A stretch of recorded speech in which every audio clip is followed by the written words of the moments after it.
ఈ పరిశుద్ధ దినమందు ప్రభువైన యేసుక్రీస్తు వారిని స్తుతించి ఆరాధించడానికి చేరువచ్చిన మీ అందరికీ నా హృదయపూర్వక వందనాలు తెలియజేస్తుంటున్నాను. అందరికి వందనాలమ్మా. అయ్యా పురుషులు యవనస్తులు అందరికి వందనాలు. అందరూ బాగున్నారమ్మా? సంతోషంగా ఉన్నారా? రైట్. మరి ప్రాముఖ్యంగా ఈరోజు ఇంటర్నేషనల్ ఉమెన్స్ డే కాబట్టి మీ అందరికీ మహిళా దినోత్సవ శుభాకాంక్షలు. అందరికి వందనాలమ్మా. మీ అందరూ ఆరోగ్యంగా ఉండాలని నా అనుదిన ప్రార్థనలో మీ కొరకు నిత్యం ప్రార్థిస్తున్నాను. స్త్రీలు బాగుంటేనే కుటుంబాలు బాగుంటాయి అంటారు, అంతేనా? కట్టాలన్నా పడగొట్టాలన్నా ఎవరి చేతికి ఇచ్చాడో దేవుడు సుత్తె ద్వారా కుటుంబాన్ని కట్టుకోవాలన్నా, సుత్తి కొట్టి కుటుంబాన్ని పడగొట్టుకోవాలన్నా ఎవరి చేతిలో ఉంది? రైట్, మంచిది.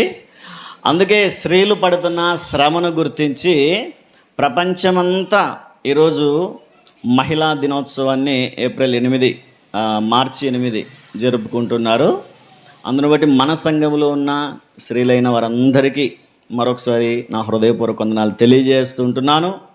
మీ ప్రార్థన ద్వారా మీ కుటుంబాలను కట్టుకోవాలని ప్రేమతో మనవి చేస్తూ ఉంటున్నాను.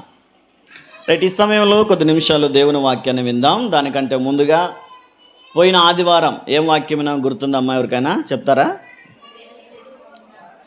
దేవుడు చేసిన మేలులు, అదేనా? యెహోవా అందరికీ ఉపకారి. 145వ కీర్తనలో మనం ఆ మాటలు చదువుకున్నాం కదా. యెహోవా అందరికీ ఉపకారి అయి ఉన్నాడు. ఉపకారి అయిన దేవుడు ఏం ఉపకారాలు చేశాడు మనకు అని విన్నాం. ఎన్ని ఉపకారాలు చేశాడంట ఆయన? 4 రకాల ఉపకారాలు. మొదటిది ఆయన చేసే చిన్న ప్రతి విధమైన ఉపకారం. రెండవది ఆయన చేసిన మహోపకారం. మూడవది సమస్త విషయాల్లో ఆయన చేసిన సకల ఉపకారం. నాలుగవదిగా ఆయన మన జీవితాల్లో చేసిన గొప్ప ఉపకారం. రైట్, గుర్తుంచుకుని మీ అందరికీ మరొకసారి వందనాలు తెలియజేస్తుంటున్నాను. ఈ సమయంలో మాట్లాడబోతున్న ఈ వాక్యాన్ని కూడా తప్పకుండా మీరు శ్రద్ధగా విని అంగీకరించాలని, ఆ విధముగా వాక్య నడిపింపు ద్వారా కుటుంబాలను కట్టుకోవాలని ప్రేమతో మనవి చేస్తుంటున్నాను.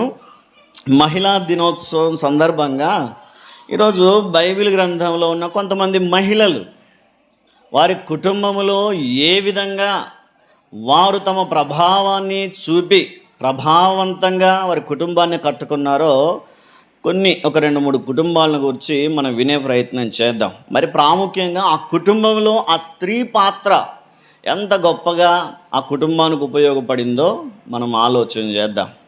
స్త్రీలను గురించి ప్రత్యేకంగా నేను మెసేజ్ చెప్పడం ఇదే ఫస్ట్ టైం కదమ్మా. ప్రత్యేకంగా స్త్రీలను గురించి ఎప్పుడు చెప్పలేదు.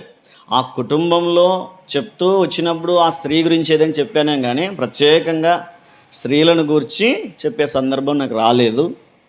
అయితే ఈరోజు దేవుడు అనుగ్రహించున్నాడు కనుక బైబిల్ గ్రంథంలో ఉన్న కొందరు స్త్రీలు ఏ విధంగా వారి కుటుంబాన్ని రక్షణలోకి నడిపించుకున్నారో, వారి భర్తలను కాపాడుకున్నారో, వారి పిల్లలను కాపాడుకున్నారో కొన్ని విషయాలు మనం ఆలోచన చేద్దాం. ప్రతి మంగళవారం వింటూనే ఉన్నాం కదా సార్, స్త్రీల కొడుకులు అంటారా? మీరు ప్రతి మంగళవారం మీరు వింటున్న స్త్రీలే అయినా కొంచెం నా కోణంలో కూడా ఆలోచన చేయండి. పాస్టమ్మ గారి కోణాన్ని విన్నారుగా. నా కోణంలో కూడా ఆ స్త్రీల యొక్క ప్రవర్తన, ఆ స్త్రీ యొక్క దిద్దుబాటు ఏంటి అన్న విషయాలను క్లుప్తంగా ఆలోచన చేసే ప్రయత్నం చేద్దాం. ప్రాముఖ్యంగా స్త్రీకి దేవుడిచ్చిన ఎంత గొప్ప ఆధిక్యత అంటే తన ప్రేమను ఎవరి ప్రేమతో పోల్చాడు? ఈ వచనంలో చదవబడిన ఆ లేఖన భాగాన్ని మరొకసారి చదవండి. ఒకని తల్లి వానిని ఆదరించినట్లు నేను మిమ్మల్ని ఆదరించెదను. దేవుడు తన యొక్క ఆదరణను గూర్చి, దేవుడు తన కలిగించే ఓదార్పును గూర్చి, లేదా దేవుడు చూపించే తన ప్రేమను గూర్చి ఒక స్త్రీ ప్రేమతో పోల్చాడు, ఒక తల్లి ప్రేమతో పోల్చాడు. యాక్చువల్గా తల్లి ప్రేమ గొప్పదంటారా, దేవుని ప్రేమ గొప్పదంటారా? 100% దేవుని ప్రేమ గొప్పది. కానీ లోకంలో కొంతమంది అంటుంటారు తల్లి తర్వాత తండ్రి, తండ్రి తర్వాత గురువు, గురువు తర్వాత దైవం. తల్లి, తండ్రి, గురువు, దైవం అంటుంటారు. కానీ యాక్చువల్గా ఫార్ములా అది కాదు. ఫస్ట్ ప్లేస్ ఎవరికి ఇవ్వాలా? దేవునికి. కానీ దేవుడే స్వయంగా మాట్లాడుతూ ఇదిగో మీ తల్లిలాగే నేను ప్రేమిస్తానంటాడు. నాలాగే మీ తల్లి ప్రేమిస్తుంది అనట్లేదు, నాలాగే మీ తల్లి మిమ్మల్ని బలపరుస్తుందని చెప్పట్లేదు ఆయన. మీ అమ్మ ఎలాగైతే మిమ్మల్ని ప్రేమిస్తుందో, మీ అమ్మ మిమ్మల్ని ఎలాగైతే ప్రేమించి పోషిస్తుందో, మీకు ఏదైనా ఆపద వచ్చినప్పుడు మీ తల్లి ఏ విధంగా అయితే ఆలోచిస్తుందో ఎగ్జాక్ట్గా నేను అదే విధంగా మిమ్మల్ని గురించి ఆలోచిస్తున్నాను అంటాడు. అయితే ఈరోజు తల్లి ప్రేమ కంటే కూడా గొప్ప ప్రేమ దేవునిది. అయితే తనను తాను ఒక మెట్టు తగ్గించుకొని మీ అమ్మలాగే నేను ప్రేమిస్తాను అంటే దేవుని ప్రేమలో ఎంత స్వచ్ఛత ఉందో ఆయన చెప్పే ప్రయత్నం చేస్తున్నాడు. తల్లి ప్రేమ అన్నిటికంటే స్వచ్ఛమైంది కదమ్మా. ఏ తల్లినైనా తడివి చూడండి, తన పిల్లల విషయాల్లో, తన పిల్లల జీవితాల్లో తనకున్నటువంటి శక్తి అంతటిని కూడగట్టి ఆ పిల్లలకు మేలు చేసే ప్రయత్నమే చేస్తుంది. ఒక తల్లి ఏ విధంగా అయితే బిడ్డల గురించి ఆలోచిస్తుందో, ఈరోజు నా ప్రేమ మీకు సింపుల్గా అర్థం కావాలంటే మీ అమ్మలాగే నేను ప్రేమిస్తాను అంటాడు. మనం చాలాసార్లు చదువుకుంటాం. 49వ అధ్యాయంలో కూడా ఆ మాట మనం చదువుతాం చూడండి ఒకసారి. 49వ అధ్యాయము 15వ వచనాన్ని, స్త్రీ తన గర్భమున పుట్టిన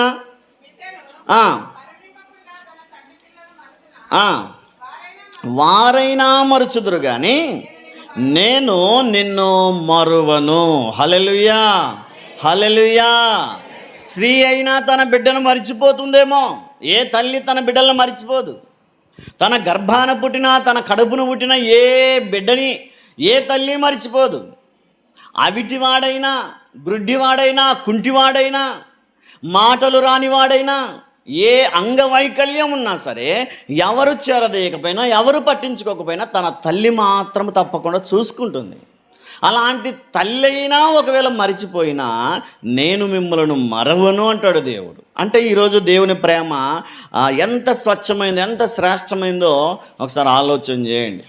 ఎవరైనా మర్చిపోతారమ్మా? పిల్లల్ని మర్చిపోతారా? ఒకసారి చెప్పాను మీకు, ఎక్కడో షాపింగ్ మాల్లో కుమారుని మర్చిపోయిందంట మహాతల్లి. షాపింగ్ చేస్తూ చేస్తూ ఆ చీరల ఆ ఉత్సాహంలో కుమారుని విడిచిపెట్టి ఇంటికి వెళ్ళిపోయిందంట. షాపింగ్ మాల్లో విడిచిపెట్టి ఇంటికి వెళ్ళాక ఏడి బాబు ఏడి అంటే ఇంకెక్కడుంటాడు? అంటే ఈ కాసేపు ఈ హాఫ్ అన్ అవర్ ఏం చేసింది? ఆమె పిల్లల్ని మర్చిపోయింది. మనం చూస్తే రాజుల గ్రంథంలో కూడా ఒక స్త్రీ ఉంది, భయంకరమైన నిద్రమోదుది. చూడండి, మొదటి రాజుల మొదటి గ్రంథము 3వ అధ్యాయము 16వ వచనాన్ని ఒకసారి చదవండి.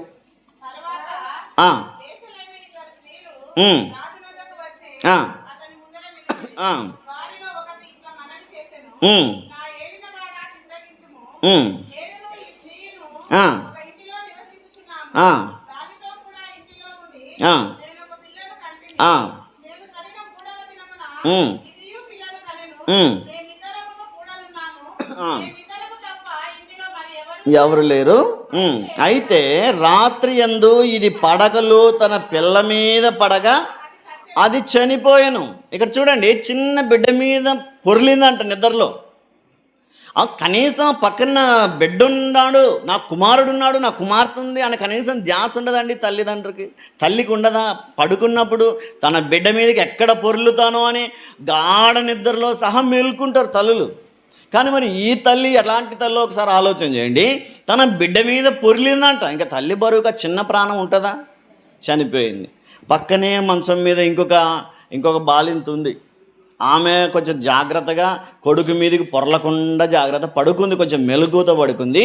ఈ నిద్ర మొబ్బుది లేచి ఏం చేసిందంటే చనిపోయిన కొడుకుని తీసుకుని ఆమె దగ్గర పెట్టింది. ఆమె దగ్గర బ్రతుకున్న కొడుకుని తెచ్చి ఈమె దగ్గర పెట్టుకుంది. పొద్దు బొడగానే తల్లి చూసింది, ఏంటి నా కొడుకు మీదకి నేను రాకుండా జాగ్రత్త పట్టనే, ప్రతి అర్ధగంటకు ఒకసారి, ప్రతి 10 నిమిషాలకు ఒకసారి లేచి చూసుకున్నాను, అప్పటికీ నా కొడుకు ప్రాణాలతోనే ఉన్నాడు, ఈ లోపే ఎలా చనిపోయాడు అని ఆమె తీక్షణంగా కుమారుని ముఖాన్ని చూస్తే ముఖ కవలికలు కొంచెం తేడా కనిపించాయి. ఈ నా బిడ్డ కాదే, వీడు నా కొడుకు కాదే, ఇదిగో ఈ పక్కదాని కుమారుడు కదా వీడు అని చెప్పి ఆ పక్కన ఆమె దగ్గర ఉన్న కుమారుని చూస్తే నా కొడుకే అని ఆమె ఆలోచన చేసి ఏం మాట్లాడింది ఆమె దగ్గరికి వెళ్ళి, ఏమే ఇదిగో చనిపోయాడు నీ కొడుకు నాకిచ్చి నా దగ్గర బ్రతికున్న కొడుకు నువ్వు తీసుకున్నావేంటి అని చెప్పి వాదులాట పెట్టుకునింది. ఆమె ఎంతకీ ఒప్పుకోదు, ఏం చేసినా ఒప్పుకోదు. లేదు లేదు లేదు, నీవే నిద్ర ఉబ్బుదానవు, ఎలా పడుకున్నావో ఎలా చంపుకున్నావో నీ కుమారుణ్ణి, ఇదిగో బ్రతికున్నవాడే నా కొడుకు అంటుంది ఆమె. ఇలా తేలేలేదని రాజు దగ్గరికి వెళ్ళిందంట పంచాది. ఎక్కడికి? రాజు దగ్గరికి వెళ్ళింది. రాజుగారు మంచి జ్ఞానం కలిగిన వ్యక్తి, దేవుని ద్వారా అడిగి పొందుకున్నటువంటి జ్ఞానం. అది లోక జ్ఞానం అయితే బహుశా తీర్పు ఎలా వచ్చేదో తెలియదు, కానీ దేవుని ద్వారా అడిగి పొందుకున్న జ్ఞానం కనుక అందులోనూ ఆయన రాజైన తర్వాత వచ్చిన మొట్టమొదటి కేసు అది. తీర్పులోనికి మొట్టమొదటి ఫస్ట్ కేసు ఎలా డీల్ చేస్తాడో మా రాజుగారు, ఎలా తీర్పిస్తాడో అని చెప్పి అందరూ ఆసక్తితో ఎదురు చూస్తున్నారు. ఆయన ఇద్దరిని గమనించాడు. గమనిస్తే కొడుకుని చంపుకున్నామేమో ఏమంత పెద్ద దుఃఖంలో కనిపించట్లేదు, బ్రతుకున్న కొడుకుని పోగొట్టుకున్నామేమో బాగా దుఃఖపడుతుంది. నా కొడుకు ఎక్కడ మిస్ అయిపోతాడో, నా కొడుకు నేను ఎక్కడ కోల్పోవాల్సి వస్తుందన్న దుఃఖం ఆమెలో, ఆ ముఖంలో కనిపించింది. రాజుగారికి అర్థమైపోయింది. అయితే ఏం చేశాడో వారిద్దరిలో వారంతటా వాళ్ళే ఒప్పుకోవాలని చెప్పి ఒక కత్తి తీసుకొచ్చి బ్రతుకున్నోన్ని రెండుగా నరికి ఈమెకు సగం ఈమెకు సగం ఇచ్చేయండి అన్నాడు.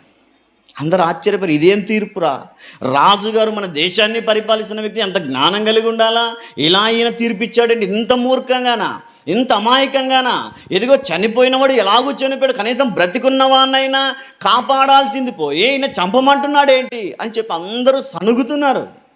ఈలోపు ఆ పక్కన బిడ్డను చంపుకున్నటువంటి స్త్రీ అంటుంది, అయ్యా రాజుగారు మీరు కరెక్ట్ తీర్పిచ్చేశారు. ఎట్లాంటి తీర్పు అంట? కరెక్ట్ తీర్పిచ్చేశారు, చంపండి, దానికి సగం నాకు సగం ఇవ్వండి అంటుంది ఆమె. ఆమె కొడుకు అయితేగా ఆమెకు బాధ, ఈ బ్రతికున్న దాని కొడుకు. ఆమె తల్లి మాట్లాడుతూ, అయ్యా నా కుమారుని చంపొద్దు, నాకు ఇవ్వకపోయినా పర్లేదు, దానికే ఇచ్చేయండి, ఆమెకే ఇచ్చేయండి, ఎక్కడ పెరిగినా కనీసం బ్రతికుంటే చాలు, ఆమె దగ్గర అయినా ప్రాణాలతో ఉంటే చాలు అని ఆమె పేగులు తరుక్కుపోయాయంట. మనం ఆ మాటను ఎక్కడ చూస్తామంటే 27వ వచనం చదవండి ఒకసారి. అందుకు రాజు బ్రతికి ఉన్న బిడ్డను ఎంత మాత్రము చంపక మొదటి దానికియుడి, దాని తల్లి అదే అని తీర్పు తీర్చును. ఎలా గుర్తుపట్టాడు ఆయన?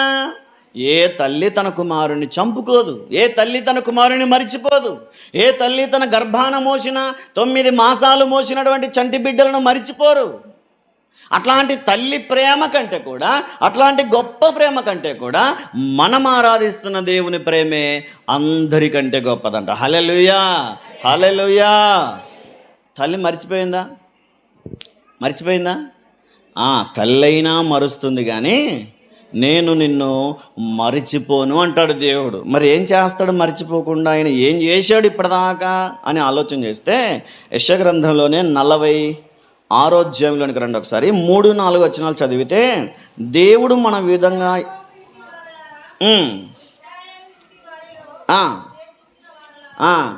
గర్భమున పుట్టినది మొదలుకొని నా చేత భరించబడిన వారలారా, తల్లి ఒడిలో కూర్చుండినది మొదలుకొని నేను చంక పెట్టుకొనిన వారలారా.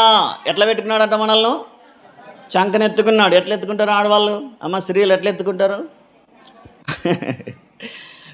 మీరు ఎక్కడికైనా వెళ్తున్నారు, అబ్బాయి ఎంట పడ్డాడు, చిన్న పిల్లోడు, 2 సంవత్సరాలు 3 సంవత్సరాల పిల్లోడు, వాడు నడవలేడు, ఎర్రని ఎండ కాలుతుంది, రోడ్డు కాలుతుంది, వాడికి చెప్పులు లేవు అనుకోండి, ఏం చేస్తారు? జోరు ఎత్తుకుంటారు కదా.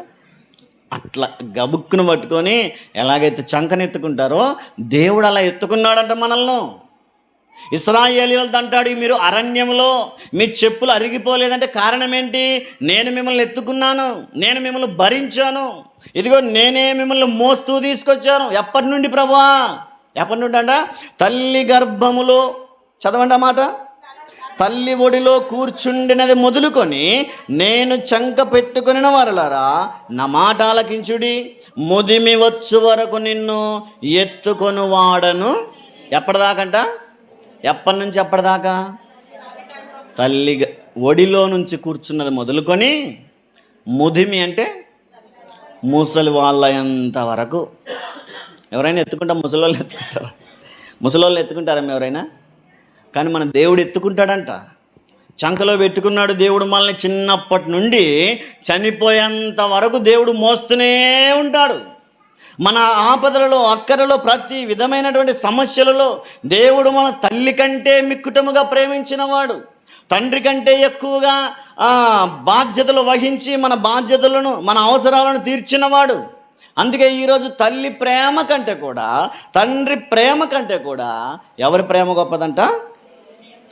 కొన్నిసార్లు ఇదొక పాట ఉంటుంది లోకంలో, 100 మంది దేవుళ్ళు వచ్చినా చెప్పండి, ఏమనుకోలేదు చెప్పండి, వినలేదు? ఎప్పుడు వినలేదా? ఒక ఆటోలో పోతుంటే ఆ పాట వచ్చింది, 100 దేవుళ్ళు కలిసినా నీ ప్రేమకు సాటి కాలేరంట. సినిమా పాట అది. మరి ఆయన అక్కడ దాకే అర్థమైపోయింది, తల్లి ప్రేమే గొప్పదనుకున్నాడేమో లోకంలో. కానీ ఈరోజు మనం ఆలోచన చేస్తే 100 మంది దేవుళ్ళు కాదు, 100 మంది తల్లులు వస్తే కూడా దేవుని ప్రేమలో 0% కూడా ప్రేమించలేదు. అంత గొప్పది దేవుని ప్రేమ.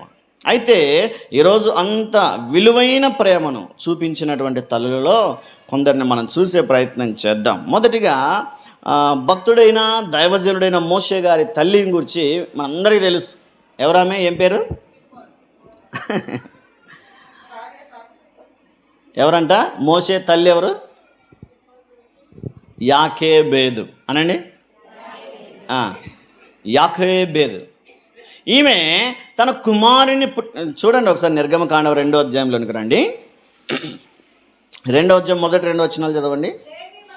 లేవి వంశస్థుడొకడు వెళ్ళి లేవి కుమార్తెను వివాహము చేసుకొనెను. ఆ స్త్రీ గర్భవతి కుమారుని కని వాడు సుందరుడయ్యుండుట చూచి 3 నెలలు వానిని దాచింది. ఎందుకొరకు దాయవలసి వచ్చింది అని ఆలోచన చేస్తే అక్కడ ఫరో రాజు ఒక శాసనం చేశాడు. ఏమని? హెబ్రీ స్త్రీలలో ఎవరైతే మగపిల్లవాడిని కంటారో ఆ మగపిల్లవాడిని తీసుకెళ్ళి ఏం చేయాలంట? చంపేయాల్సిందేనా? ఏం చేయమన్నాడు? నైలు నదిలో పారవేయమన్నాడు. నైలు నది వారి యొక్క ఏమంటారు, వారి జాతీయ రివర్, నేషనల్ రివర్. ఈజిప్ట్కి వారు దానిని ఆరాధించేవారు. నైలు దేవతనుగా, నైలును ఒక దేవుడిగా, దేవతగా ఆరాధించేవారు. అంటే నదిలో పడవేయడం అంటే మన దేవునికి అర్పించేయండి అని ఒక తీర్మానం చేసి ప్రకటించేశాడు. ఆయన ఎప్పుడైతే శాసనం చేశాడో ఆ శాసనం వచ్చిన తర్వాత యాకోబేదు దేవుని ద్వారా ఒక చక్కటి గర్భఫలాన్ని పొందుకుంది. 9 మాసాలు ఎదురు చూసి ప్రసవ సమయం రాగానే ఒక చక్కటి కుమారుని కనింది. ఎట్లున్నాడంట కుమారుడు? సుందరుడై ఉన్నాడంట. చాలా చూడముచ్చటగా ఉన్నాడు. మన పిల్లల్నే ముక్కొంకర ఉన్నా, మొండి ముక్కున్నా ఎంత మెచ్చుకుంటాం కదా మనం. తల్లిని చూడాలా. ఇంక ఈ ప్రపంచంలో ఎవరు లేరు నా కొడుకు అంత అందంగా అంటుంది. మనకేమో వాడి ఫేస్లో మొండుకే కానొస్తుంటుంది. మరి తల్లి మాత్రం ఒప్పుకోదే. మనం యుద్ధం చేయాల్సిందే తప్ప ఆమె మాత్రం ఒప్పుకోదు. కొడుకునైనా కూతురునైనా ఇట్లుంది అట్లుంది అని మనం యుద్ధం చేయాల్సిందే తప్ప తల్లి మాత్రం ఒప్పుకోదు. మరి అట్లాంటి బిడ్డల మీదే అంత ప్రేమ చూపగలిగితే ఇక్కడ మోషే సుందరుడు అయి ఉన్నాడు, రూపసుడై ఉన్నాడు, చూడగానే చూడముచ్చటగా ఉన్నాడు. అయ్యో ఇంత మంచి కుమారుణ్ణి దేవుడు నన్ను ప్రేమించిస్తే ఈ కుమారుణ్ణి తీసుకెళ్ళి ఇప్పుడు ఏం చేయాలా? నదిలో పడవేస్తారేమో ఐగుప్తులకి తెలిస్తే అని చెప్పి 3 నెలల ఆ పిల్లోని దాచిపెట్టింది. ఎవరి కంటికి కనిపించకుండా దాచిపెట్టింది. ఎక్కడ ఐగుప్తీయులు వస్తారేమో, ఎక్కడ ఫరో సైనికులు వస్తారేమో, ఎక్కడ వాడి ఏడుపు వింటారేమో, ఎక్కడ వాడి కేకలు వింటారేమో, ఎక్కడ వాడి సౌండ్ విని వాడిని తీసుకెళ్ళిపోయి నైలు నదిలో పారవేస్తారేమో అని చెప్పి కనీసం వాడి ఏడుపు కూడా బయటికి వినిపించకుండా దాచింది ఆ తల్లి. ఆ రోజు ఆమె దాచడాన్ని బట్టే ఆ తర్వాత ఇంకా మోషే ఎంత గంభీరమైన కార్యాలు, ఎంత సూర్య కార్యాలు చేశాడో, ఎంత శౌర్య కార్యాలు చేశాడో మనందరికీ తెలుసు. ఈరోజు మనం కూడా ఆ తల్లిలాగే మనం ఏం చేయాలంటే మన బిడ్డలను దాచాలి. సాతాను చేతికి చిక్కకుండా, అపవాది చేతికి చిక్కిపోకుండా, ఈ లోకపు అలవాట్లకు అలవాటు పడిపోకుండా, ఈ లోకపు ఆశలకు అలవాటు పడిపోకుండా, ఏ దుష్ట సంబంధితమైన ప్రభావం వాడి మీద పడకుండా మన పిల్లల్ని ఏం చేయాలంట? దాచాలి. మనం కూడా ఎక్కడ దాచాలి? దేవుని సన్నిధిలో దాచాలి. దేవుని సన్నిధి చాటున మనం మన బిడ్డల్ని పెంచగలిగితే, ఇదిగో దేవుని కృప వారి మీదకి వచ్చినప్పుడు ఏ దుష్టుడు వారిని ముట్టకుండా దేవుడు కాపాడతాడు. ఈరోజు ఈ తల్లిలో నుంచి మనం నేర్చుకోగలిగింది, ఆ తల్లి అనుకోవచ్చు, సరే పోనీలే, నాకే ఇప్పటికే ఒక కొడుకున్నాడు, అప్పటికే ఆమెకు పిల్లలు ఉన్నారు, పిల్లలు లేనిది ఏం కాదామె. అప్పటికే ఎవరున్నారు? ఎవరైనా? అహరోను ఇంకా మిర్యాము ఇద్దరున్నారు. ఇద్దరు, ఒక కొడుకు ఒక కుమార్తె ఉన్నారు. అయినప్పటికీ ఇంకా దేవుడు అనుగ్రహించిన ఈ కుమారుడిని వీడి పట్ల ఏ ప్రణాళిక ఉందో దేవుడికని చెప్పి చక్కగా ఫరో సైనికుల కంటబడకుండా ఎలా దాచగలిగిందో ఆలోచన చేయండి. ఈరోజు మనం కూడా మన పిల్లలను సాతాను చేతులు చిక్కుకోకుండా మనం కూడా ఆ విధంగా దాచేవారమై ఉండాలని దేవుని వాక్యం తెలియజేస్తుంది. ప్రభువైన యేసుక్రీస్తు వారు కూడా మనతో మాట్లాడుతూ అదే మాట అంటారు, ఇదిగో ఎన్నో మార్లు మిమ్మల్ని నేను దాచుకోవాలనుకున్నాను, నా రెక్కల చాటున మిమ్మల్ని భద్రపరచాలనుకున్నాను అంటాడు దేవుడు. చూడండి ఒకసారి మత్తయి సువార్త 23వ అధ్యాయము 37వ వచనాన్ని ఒకసారి చదవండి.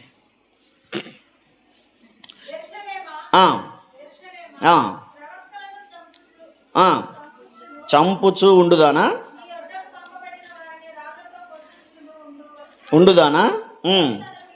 కోడి తన పిల్లలను రెక్కల క్రింద ఎలాగూ చేర్చుకొనునో అలాగే నేనును నీ పిల్లలను ఎన్నో మార్లు చేర్చుకొనవలనని ఇంటిని కానీ మీరు వల్లకపోతిరి. దేవుడు అంటాడు, ఎన్నో మార్లు నా రెక్కల కిందికి పీల్చుకోవాలనుకున్నాను.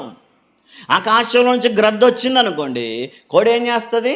ఒక కూతేసి ఎక్కడెక్కడో మేస్తున్నటువంటి తన పిల్లలన్నిటినీ తన ఒడిలోనికి చేర్చుకొని రెక్కలతో కప్పేస్తుంది. ఆకాశంలో నుంచే గ్రద్ద దాడి చేయడానికి సిద్ధంగా ఉంటుంది. ఒక్క దెబ్బతో ఆ కాళ్ళతో ఒక 2-3 ఆ కోడి పిల్లలను పట్టుకెళ్దామన్న కసితో ఆ గ్రద్ద దిగుతూ ఉందేమో కానీ ఆ తల్లి తెలివిగా ఏం చేసిందంట? తన రెక్కలు చాపి వాటన్నిటిని దాచుకుంది. ఈరోజు సాతానుడు కూడా మన బిడ్డలను దాడి చేయడానికి సిద్ధంగా ఉన్నాడు. లోకం మీద మన పిల్లలను కూడా దాడి చేయడానికి సాతానుడు ఎల్లప్పుడూ సిద్ధంగా ఉన్నాడు. మనం కూడా మన పిల్లల్ని దాచుకోవాలా? ఏదో వాడి ఇష్టానుసారంగా వాడు జీవిస్తానంటే, ఒక్కడే కొడుకనో ఒక్కటే కూతురనో చిన్న కుమారుడనో వారి దారిన వారి పట్టాన వారిని వదిలిపెట్టకూడదు. మనం క్రైస్తవులుగా మనకున్న బాధ్యత మన పిల్లలను దాచుకోవాలా. దేవుని చాటున, దేవుని సన్నిధి చాటున, భక్తి విశ్వాసపులు చాటున మనం మన పిల్లల్ని పెంచాలి. ఈరోజు మనం విడిచిపెట్టే పిల్లలే, మనం దాచకుండా మనం వదిలిపెట్టే పిల్లలే రేపొద్దున మనకు అవమానాన్ని తీసుకొస్తారు. ఏ తల్లి అయితే తన కుమారుని దాచుకుంటుందో, ఏ తల్లి అయితే తన కుమార్తెను దాచుకుంటుందో రేపొద్దున వారిని బట్టి సంతోషించే రోజులు వస్తాయి. ఈరోజు మనం దాచకుండా, ఈరోజు మనల్ని కట్టడి చేయకుండా, ఈరోజు వారిని మన హద్దుల్లో పెట్టుకోకుండా విచ్చలవిడిగా వారికి అవకాశం ఇస్తే కనుక వారిని బట్టి రొమ్ములు బాదుకొని ఏడ్చే రోజు కూడా వస్తుంది. అందుకే ఈరోజు తల్లి అయిన యాకోబేదులో నుంచి మనం నేర్చుకోవాలి, మనం బిడ్డలను దాచుకోవడం. ఆ రోజు దాచడం ఆమె కష్టమే. చిన్న పిల్లోడు ఏడవకుండా ఉండగలుగుతాడండి? కనీసం ఒక 5 ఏళ్ళ పిల్లోడు అనుకోండి, చాక్లెట్ ఇస్తాం, ఇంకేదో ఇస్తాం, ఇంకేదో ఇచ్చైనా మౌనంగా ఉంచగలుగుతాం. కానీ నెలల పిల్లోన్ని, రోజుల పిల్లోన్ని ఎలా మౌనంగా ఉంచగలుగుతాం? చెప్తే వాడికి అర్థమయ్యే వయస్సు కాదు. ఈమె నోరు మూసి ఇవన్నీ ఊరిక చేసేటువంటి పరిస్థితి కాదు. ఎంతసేపు అని నోరు మూస్తుంది? ఈరోజు ఆలోచన చేయండి. ఏడవకుండా, పోరు పెట్టుకోకుండా ఎలా దాచగలిగిందో ఆ తల్లి 3 నెలలు ఎవరి కంటికి కనిపించకుండా దాచింది. అందుకే ఆ రోజు దాయడాన్ని బట్టి ఆయన ఎంత గొప్పగా దేవుని చేతిలో వాడబడ్డాడో. హెబ్రీ పత్రిక 11వ అధ్యాయ విశ్వాస వీరుల జాబితాలో మనం ఆయన గురించి చదువుతాం. చూడండి ఒకసారి హెబ్రీలకు రాసినటువంటి పత్రిక 11వ అధ్యాయము 23వ వచనం నుంచి కొన్ని వచనాలు మనం చదువుదాం. అతని తల్లిదండ్రులు ఆ శిశువు సుందరుడై ఉండుట చూచి విశ్వాసమును బట్టి రాజాజ్ఞకు భయపడక 3 మాసములు అతనిని దాచిపెట్టిరి. మోషే పెద్దవాడైనప్పుడు విశ్వాసమును బట్టి ఐగుప్తు ధనము కంటే క్రీస్తు విషయమైన నింద గొప్ప గొప్ప భాగ్యమని ఎంచుకొని అల్పకాలము పాపభోగము అనుభవించుట కంటే దేవుని ప్రజలతో శ్రమ అనుభవించుట మేలని యోచించి ఫరో కుమార్తె యొక్క కుమారుడునని అనిపించుకొనుటకు ఒప్పుకొనలేదు. ఎనగా అతడు ప్రతిఫలముగా కలగబోవు బహుమానమందు దృష్టి ఉంచెను. ఇక్కడ ఇశ్రాయేలీయులను లక్షల జనాంగాన్ని ఒక్క మాటతో నడిపించినటువంటి దైవజనుడైన మోషే నాయకత్వంలో మనం చూస్తాం. ఆ రోజు ఆ తల్లి కనుక దాచకపోతే, ఫరో సైనికుల చేతికి అప్పగించి ఉంటే, రాజాజ్ఞకు భయపడి అనేకుల చేతికి ఆయనను అప్పగించి ఉంటే అంత గంభీరమైన కార్యాలు చేసేవాడు కాదు. అందుకే మన బిడ్డలు కూడా దేవుని చిత్తంలో ఏం చేయాలని ఉన్నారో, దేవుని సేవ చేయాలని, దేవుని పరిచర్య చేయాలని, దేవుని పనిలో భారము కలిగి వాడబడాలని మన బిడ్డల పట్ల దేవుని ప్రణాళిక ఉందేమో. అయితే మనం ఏం చేస్తాం? వారిని దాచకుండా విచ్చలవిడిగా వారి ఇష్టానుసారంగా జీవించడానికి మనం వదిలిపెట్టేస్తున్నాం. అందుకే వారు దేవుని చిత్తములో కాకుండా సాతాను చేతి క్రింద నలిగిపోతున్నారు. ఈరోజు యాకోబేదులాగే మనం మన పిల్లలను రక్షించుకోగలుగుతామా? మన బిడ్డలను దాచుకుంటేనే రేపొద్దున దేవుడు వాడుకుంటాడు. మన పిల్లలను మనం దాచుకుంటేనే మన బిడ్డలను దేవుడు వాడుకుంటాడు. ఈరోజు మన పిల్లలను మనం దాస్తున్నామా, వదిలేస్తున్నామా? ఒకసారి ఆలోచన చేయండి. కొన్నాళ్ళ క్రితం జపాన్లో ఒక భయంకరమైన భూకంపం వచ్చింది. మీరందరూ చూసి ఉంటారు, వార్తల్లో టీవీల్లో చూసి చదివే ఉంటారు. భయంకరమైన భూకంపం. ఎంత భయంకరంగా అంటే ప్రతి ఇంటిలో ఎవరో ఒకరు చనిపోయారు. అక్కడ ఉన్నటువంటి పెద్ద పెద్ద అంతస్తులు, భవనాలన్నీ కుప్పకూలిపోయాయి. జపాన్ అంటేనే తలెత్తి చూసి అంత అంతస్తులు కలిగిన భవనాలు కలిగిన దేశం అది. అంత గొప్ప దేశంలో భూకంపం చూసి అక్కడ చాలా ఎత్తైన బిల్డింగ్లు అన్నీ కుప్పకూలిపోయాయి. చాలామంది షాపింగ్కి వచ్చిన వాళ్ళు, బయటికి వెళ్తున్న వాళ్ళు, డ్రైవింగ్లో ఉన్నవాళ్ళు, రోడ్ల మీద ఉన్నవాళ్ళు చాలామంది ఆ శిథిలాల క్రింద పడి చనిపోయారు. అయితే ఆ శిథిలాల క్రింద, ఆ రాళ్ళ క్రింద, ఆ మట్టి కింద ఉన్న ఆ మనుషులందరినీ వెలికి తీయడానికి చాలా కష్టపడాల్సి వచ్చింది జపాన్ గవర్నమెంట్. వాళ్ళు పనిచేశారు, ఎక్కడెక్కడ వెతకాలో తెలియదు. కుప్పలు కుప్పలుగా బిల్డింగులు కూలిపోయి ఉన్నాయి. వారి మధ్యలో మనుషులు ఉన్నారో లేదో తెలీదు. గుర్తుపట్టడానికి వారి దగ్గర ఒక యంత్రాంగం ఉండేది. అది ఎక్కడైతే మనుషులు ఉంటారో అక్కడ చిన్న సౌండ్ చేసేది. చనిపోతే సౌండ్ చేసేది కాదు, కానీ హార్ట్ బీట్ని బట్టి అది రెస్పాండ్ అయ్యేది. పోలీసుల దగ్గర ఉంటుంది చూడండి, అట్లాంటి ఒక యంత్రం వారి దగ్గర ఉండేది. ఆ శిథిలాల క్రింద దాన్ని చూస్తూ వెళ్తున్నప్పుడు ఎక్కడైతే ఆ శిథిలాల క్రింద, ఆ రాళ్ళ కుప్ప కింద బ్రతికిన మనిషి ఉంటాడో అక్కడ అది చూపిస్తుంది. అలా చూస్తూ వెళ్తూ ఉంటే ఒక చోట అది ఇండికేట్ చేసింది, ఇదిగో ఇక్కడ ఒక మనిషి ప్రాణాలతో ఉన్నాడని. ఎవరున్నారో అని చెప్పి ఆ విరిగిపోయిన స్తంభాలను, ఆ కూలిపోయిన స్లాబులను, ఆ గోడలను, ఇటుకలను అన్నిటిని తీసి చూస్తే ఒక స్త్రీ చనిపోయింది అక్కడ. అయ్యో, ప్రాణాలతో ఉందేమో, ఇదిగో ఆమె బ్రతుకుంటేనేగా ఇది ఇండికేట్ ఇచ్చేది, ఒకసారి ఆమెను లేపి చూడండి అని చెప్పి చూస్తే ఆమె చనిపోయింది. అరే, హార్ట్ బీట్ పనిచేస్తేనేగా ఈ మిషన్ పనిచేసేది, మరి ఆమె చనిపోయినా ఎలా పనిచేసింది? ఆమెను ఒకసారి అలా తిప్పి చూడండి అని చెప్తే ఆమెను అలా తిరిగేస్తే ఆమె కౌగిట్లో ఒక చిన్న బిడ్డను కాపాడుకునిందంట. ఆ శిథిలాల క్రింద దాచుకునింది. అవేవి తన బిడ్డను దాడి చేయకుండా ఆ శిథిలాల క్రింద చిన్న బిడ్డను కౌగిలించుకొని చక్కగా ప్రాణాలతో రక్షించగలిగింది ఆ తల్లి. ఈరోజు మన బిడ్డలను కూడా మనం దాచుకోగలిగితేనే, మన పిల్లలను మనం పెంచుకోగలిగితేనే, జ్ఞానం కలిగి మన బిడ్డలకు నేర్పించుకోగలిగితేనే మన పిల్లలను మనం రక్షించుకోగలుగుతాం. ఈరోజు అందుకే యాకోబు నుంచి మనం నేర్చుకోవాల్సిన గొప్ప విషయం ఏంటంట మన పిల్లలను మనము దాచుకోవడం నేర్చుకోవాలి. రెండవదిగా మరొక స్త్రీని గురించి మనం ఆలోచన చేస్తే, ప్రార్థించిన తల్లి. పిల్లలను గురించి ఇర్మియా గ్రంథంలో రాహేలును గురించి మనం చదువుతాం చూడండి. ఇర్మియా గ్రంథము 31వ అధ్యాయము 15వ వచనాన్ని ఒకసారి చదువుదాం.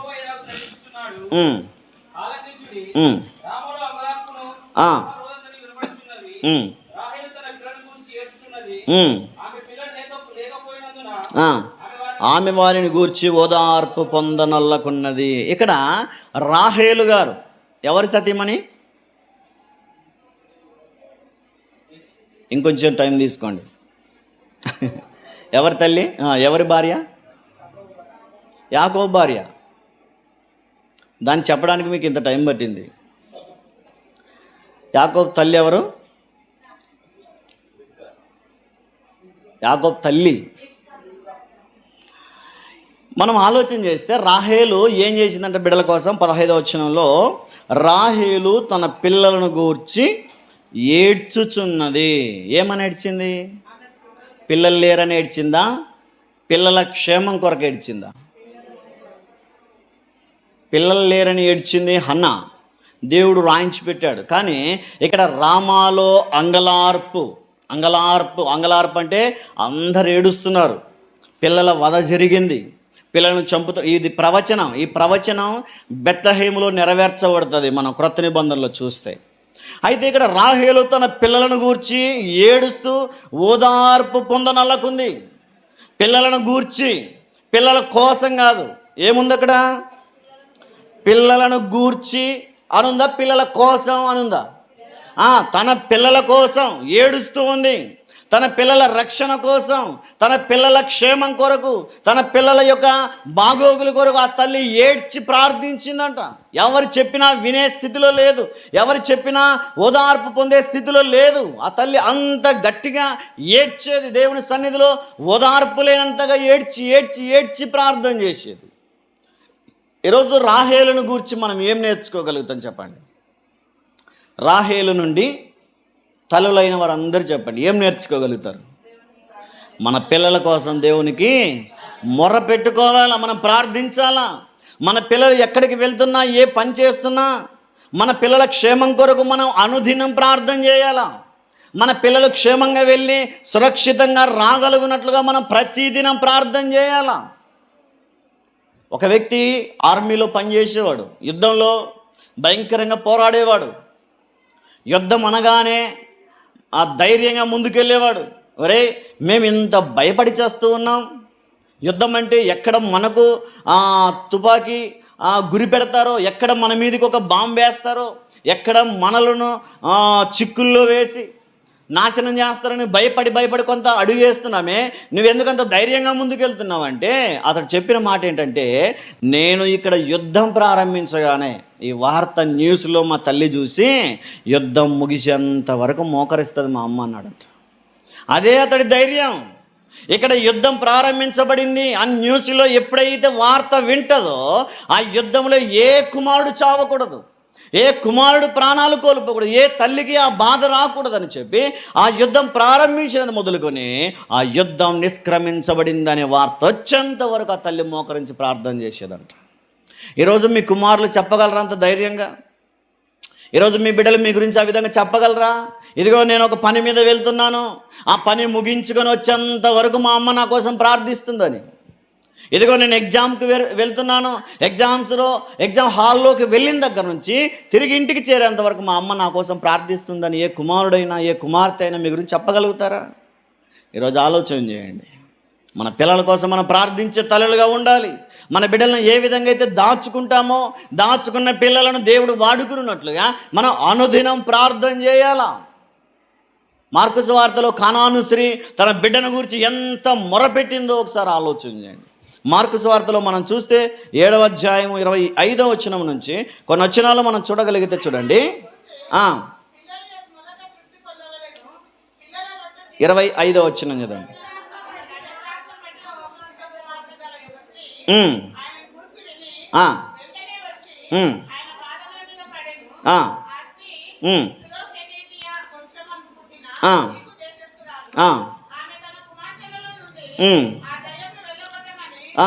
ఆయనను వేడుకొనెను. ఏం చేసిందంట? ఇదిగో నా కుమార్తెను దయ్యం పట్టి పీడిస్తుంది, ప్రభువా నువ్వు ఎంతో మందిని బాగు చేసావు, ఒక్కసారి నా కుమార్తెను జ్ఞాపకం చేసుకొని చెప్పి తన కుమార్తెను పట్టి పీడిస్తున్నటువంటి దయ్యాన్ని, అపవిత్రాత్మను వెళ్ళగొట్టమని పాదముల మీద పడి వేడుకుంటుందంట. ఆమె చిన్న కులస్తురాలు కాదు, గ్రీసు దేశస్తురాలు అని వ్రాయబడింది.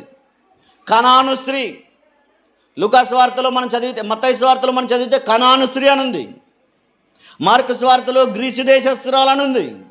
ఆయన దగ్గరికి వెళ్ళి పాదముల మీద పడి ప్రాధేయపడుతుంది, బ్రతిమాలుకుంటుంది, ప్రభువా నిశ్చితమైతే నా బిడ్డను బాగు చేయి, నా బిడ్డ ఇదిగో దయ్యం పట్టి పీడించబడుతుంది, ఏదేదో చేస్తుంది, ఏదేదో మాట్లాడుతుంది, ఆరోగ్యం దెబ్బతింటుంది, ఎక్కడ పడితే అక్కడ పడిపోతుంది, ఎవరిని పడితే ఎవరిని దూషిస్తుంది. నా బిడ్డను బాగు చేయ ప్రభు అని పాదముల మీద పడి ఏడ్చిందంట, బ్రతిమాలుకునిందంట. ఈరోజు మన పిల్లల కోసం మనం కూడా ఏం చేయాలా? బ్రతిమాలుకోవాలి దేవుని సన్నిధిలో. మన బిడ్డల కొరకు మనం కన్నీరు కార్చి ప్రార్థన చేసే వారంగా ఉండాలి. ఈరోజు ఆ కనాను స్త్రీ యొక్క కుమార్తె అపవిత్రాత్మ చేత పీడించబడుతుంది. మరి మన పిల్లలు దేని చేత పీడించబడుతున్నారో ఆలోచన చేయండి. కొంతమంది లోకపు ఆశల చేత పీడించబడుతున్న పిల్లలు ఉన్నారు, ధన వ్యామోహము చేత పీడించబడుతున్న పిల్లలు ఉన్నారు, కామవాంఛతో రగిలిపోతున్న పిల్లలు ఉన్నారు, ఇరుగు పొరుగు వారి మీద అసూయతో రగిలిపోయే పిల్లలు ఉన్నారు, తల్లిదండ్రులకు లోబడక, దైవ సేవకులకు లోబడక, దేవుని భయం లేక జీవించే పిల్లలు ఉన్నారు. అలాంటి పిల్లలందరి కొరకు ప్రతి తల్లి ప్రార్థన చేయాలి, ప్రతి తండ్రి ప్రార్థన చేయాలా. ఈరోజు ఆలోచన చేయండి, మన పిల్లల కొరకు మనం ప్రార్థించగలుగుతున్నామా? దేవుని వాక్యం తెలియజేస్తుంది. విలాప వాక్యములలో మనం చదివితే, ఇదిగో రేయి మొదటి జామున లేచి నీ పసిపిల్లల కొరకు ప్రార్థన చేయమని చెప్తుంది దేవుని వాక్యం. విలాప వాక్యముల గ్రంథం 2వ అధ్యాయము 19వ వచనాన్ని ఒకసారి చదువుతాను చూడండి. నీవు లేచి రేయి మొదటి జామున మొర్రపెట్టుము. ఎప్పుడు మొర్రపెట్టాలంట? రేయి మొదటి జామున, వేకువనే లేవాలా. వేకువనే లేచి కసు ఊడ్చుకోవడమో కల్లాపి చల్లుకోవడమో కాదు. ఏం చేయాలా? లేవడం అయితే లేస్తాం, వేకువనే పనికి వెళ్ళాలిగా, భోజనాలు సిద్ధపరచుకోవడానికి లేస్తాం, వేకువనే లేస్తాం. లేవడం గొప్ప సంగతి కాదు. లేచి ఏం చేయాలా? పిల్లల కొరకు ప్రార్థన చేయాలి. ఎవరి కొరకు? కింద చదవండి ఇంకా. నీ పసిపిల్లల ప్రాణము కొరకు నీ చేతులను ఆయన తట్టు. ఎక్కడ? దేవుని సన్నిధిలో చేరి ప్రతి వేకువన మొర్రపెట్టాల పిల్లల కొరకు. పొద్దున్న చెప్పా వేకువ ప్రార్థనలో, గుర్తుందా ఎవరికైనా? విన్నారా? ఒక 3 పాయింట్లు చెప్పా పొద్దున. దేవుని సన్నిధి తోడుంటుంది, ఇంకా దేవుని చేయి తోడుంటుంది, ఇంకా మనం చేసే ప్రార్థన ఆ పగలంతా మనకు తోడుంటుంది. మరి ప్రతి వేకువనే ఆయన మందిరములో చేరి మనం మొరపెడితే ఆ దినమంతా మన పిల్లలకి ఎక్కడికి వెళ్ళినా, మన పిల్లలు ఎవరితో మాట్లాడుతున్నా, మన పిల్లలు ఏం చేస్తున్నా, ఏం చూస్తున్నా దేవుడు కాపాడుతాడు. నువ్వు లేచి ప్రార్థనే చేయవు, నీ పిల్లలను జ్ఞాపకమే చేసుకో, కనీసం ప్రార్థన చేసే అలవాటే ఉండదు. మరి ఇంకెక్కడి నుంచి కాపాడబడతారు పిల్లలు? ఇంకెక్కడి నుంచి రక్షించబడతారు పిల్లలు? ఎదురు తిరగమంటే ఎలా తిరగరు? మనల్ని శాసించే స్థాయిలోనికి వస్తున్నారు పిల్లలు ఇప్పుడు. కాబట్టి ఈరోజు ఖచ్చితంగా మనం చేయాల్సిన ఒకే ఒక పని, వేకువనే రేయి మొదటి జామునే, నీ పని కంటే ముందు, నీ భోజనం కంటే ముందు, నీ వంట కంటే ముందు నువ్వు చేయాల్సిన ఒకే ఒక పని, లేచిన వెంటనే మోకాళ్ళ మీద పడి బిడ్డల కోసం ప్రార్థన చేయాలి. ప్రభువా, ఈ దినమంతా నా పిల్లల్ని కాపాడు, నా కుటుంబాన్ని కాపాడు, నేను పనికి వెళ్తున్నాను, నా మార్గాలలో క్షేమాన్ని దయచేయి అని చెప్పి నీ ఇంటిలోనైనా మోకరించి ప్రార్థన చేయి. లేదా సమూహంగా ప్రార్థించాలనుకుంటే మందిరానికి రండి. ప్రతి వేకున కుంటు లేకుండా ప్రార్థనలు పెడుతున్నాం. ఎంతమంది వస్తున్నాం, మరి వేకున రాలేకపోతున్నాం. కారణం ఏంటంటే పనుల భారం మధ్యలో మన పసిపిల్లల ప్రాణాన్ని తేలిగ్గా చులకనగా చూస్తున్నామేమో ఒకసారి ఆలోచన చేయండి. అందుకే రాహేలు నుంచి మనం నేర్చుకోవాలి, మన పిల్లల కొరకు ప్రార్థించడం నేర్చుకోవాలి. 3వదిగా మనం చూడగలిగితే తిమోతి తల్లి పేరు చెప్పగలుగుతారు ఎవరైనా? బైబిల్ చూడకుండా ఎవరైనా పేరు చెప్పగలుగుతారా? చప్పట్లు కొట్టిస్తాను, చెప్పండి ఎవరైనా. బైబిల్ చూడకుండా ఎవరు? వాళ్ళ అవ్వ పేరు చెప్పండి. పోనీ మా అవ్వ పేరే మాకు గుర్తులేదు సార్ అంటారా? మా అవ్వ పేరే మాకు గుర్తుండదు, ఇంకా తిమోతి తల్లి, మరి వాళ్ళ అవ్వ మాకెప్పుడు గుర్తుంటారు సార్ అంటారా? 2వ తిమోతి పత్రిక 1వ అధ్యాయము 3 నుంచి 5 వచ్చిన కలిసి ఉంటే ఒకసారి చదవండి. 14 15 చదవాము ఒకసారి. 3వ వచనం చదివారా ఇందాక? 3, 5 కలిసి ఉన్నాయిగా, అవి చదవండి.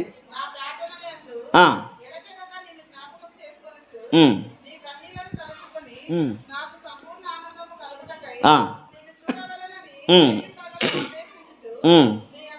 నీ అందున్న నిష్కపటమైన విశ్వాసమును జ్ఞాపకము చేసుకొని నా పితురాచార ప్రకారము నిర్మలమైన మనస్సాక్షితో నేను సేవించుచున్న దేవుని యెడల కృతజ్ఞుడనై ఉన్నాను.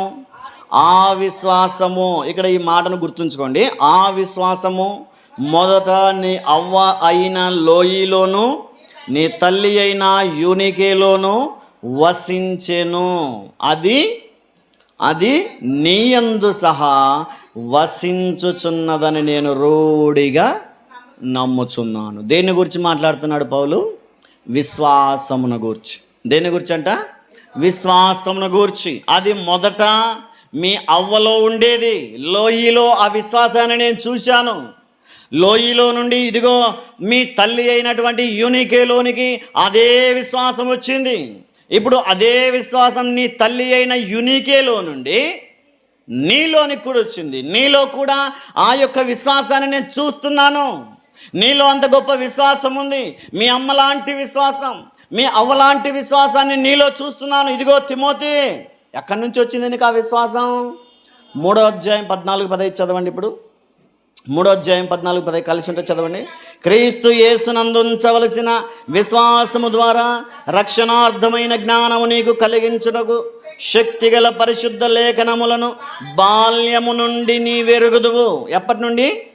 బాల్యము నుండి నీవు ఎరుగుదువు. ఎప్పటి నుండి? ఎవరు నేర్పించుంటారు బాల్యంలో? తల్లి. తప్పకుండా తల్లి. తిమోతి తల్లి ఏం నేర్పించిందంట? విశ్వాసాన్ని గురించి నేర్పించింది. ఈరోజు మన పిల్లలను దాచుకోవడం ఎలాగో, పిల్లల కోసం ప్రార్థించడం ఎలాగో, మనం చేయాల్సిన మంచి తల్లి చేయాల్సిన మరొక బాధ్యత ఏంటంటే మన పిల్లలకు మన విశ్వాసాన్ని నేర్పించాలి. క్రైస్తవ్యంలో ఉన్నటువంటి విశ్వాసాన్ని, క్రైస్తవులలో ఉండాల్సినటువంటి విశ్వాసాన్ని, నిరీక్షణను, ప్రేమను, దేవుని యొక్క కృపను గూర్చినటువంటి వాక్యాలను ఎప్పటి నుంచి నేర్పించాలా? బాల్యములో నుండే మనం నేర్పించాలా. తిమోతి తల్లి అదే చేసింది. అందుకే తిమోతిని నా ప్రియమైన కుమారుడు అంటాడు పౌలు. నాకు ఇష్టమైన వాడు అంటాడు. నేను రక్షించిన వారిలో తిమోతి మొదటివాడు. ఇదిగో నాకు ఇష్టమైన వాడు, నా ద్వారా ప్రేమను సంపాదించుకున్నవాడు. ఈరోజు దైవ సేవకులు మీ పిల్లల గురించి ఆ విధంగా మాట్లాడగలిగే విధంగా మీరు పెంచుకున్నారా? ఒకసారి ఆలోచన చేయండి. దేవుడి సన్నిధిలో ఉన్న ప్రేమేంటో, దేవుని వాక్యంలో ఉన్న విశ్వాసం ఏంటో మన పిల్లలకు నేర్పించుకోవాలా. అందుకే ఈ తల్లిలో నుండి మనం ఏం నేర్చుకుంటామంటే విశ్వాసాన్ని నేర్పించిన తల్లి. ఈరోజు మన పిల్లలకు మనం ఏం నేర్పిస్తున్నామో ఒకసారి ఆలోచన చేయండి. వాడెక్కడ వింటాడు సార్ మా మాట అంటారా? వాడు వినడు, వినే వయస్సు కాదు. అయినా మనం ఏం చేయాలా? చిన్న వయసులో నుంచి నేర్పించగలిగితే ఆ పిల్లలు మన మాట వింటారు. సామెతలు 22:6లో మనం అదే చూస్తాం. ఇదిగో బాలుడు నడవవలసిన త్రోవనుకు వానికి బాల్యములోనే నేర్పించండి, పెద్దవాడైతే వాడు తొలగిపోడు అందులో నుంచి అంటాడు. అందుకే తిమోతి తల్లి, తిమోతి అవ్వ ప్రయాసపడ్డారు తిమోతికి విశ్వాసాన్ని నూరిపోయడానికి. ఈరోజు మనం మన పిల్లలకు ఏ విధంగా విశ్వాసాన్ని ఏం నేర్పిస్తున్నామో ఒకసారి ఆలోచన చేయండి. మనమే ఉత్తి పుణ్యానికి విశ్వాసాన్ని నేర్పించట్లేదు. దేవుడు మనకిచ్చిన ఆజ్ఞది. దేవుడు మనకు ఖండితంగా నేర్పించమని, బోధించమని దేవుడు మనకిచ్చినటువంటి ఆజ్ఞది. ద్వితీయోపదేశకాండంలో మనం ఆ మాటలు చూస్తాం. 6వ అధ్యాయం 6-7 వచనాల్లో ద్వితీయోపదేశకాండంలో దేవుడు మనతో ఆ మాటలు చెప్తారు. చూడండి, ద్వితీయోపదేశకాండం 6వ అధ్యాయం 6-7 వచనాలు. నేను మీకు ఆజ్ఞాపించిన